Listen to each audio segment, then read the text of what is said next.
ҷонибек Муродов, овозхони поп тоҷик, баъди анҷоми силсила консертҳояш бо Шабнами Сурайё дар шаҳрҳои Москву Санкт-Петербург мегӯяд аз истиқболи гарму бесобиқаи ҳамватанон дар Русия дар ҳайрат мондааст.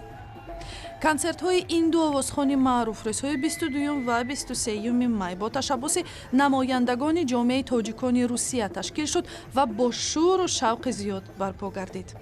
концерти Москва бисёр ба дараҷаи олӣ гузашт. Тақрибан 2500-3000 мардум фақат ҳамин саҳнае буданд. суратгирӣ. Дар Питер ҳам тақрибан аз 800 то 1000 нафар буд. Мардум бисёр маст, бисёр ёдкарагӣ, бовар кунед, қаддар мо як гарм қабул карданд, ки ман рости гап хеле умед надоштам, ки публикаи мо тоҷикое ки дар Русия хеле энергияю гӯё ки публикаи амрикою аврупо боем. дар ин консертҳо Шабнам ва Ҷонибек ҳам дар алоҳидагӣ ва ҳам дар дуэт таронаҳои маъруфу шинохтаи худро пешкаши ҳаводорон карданд.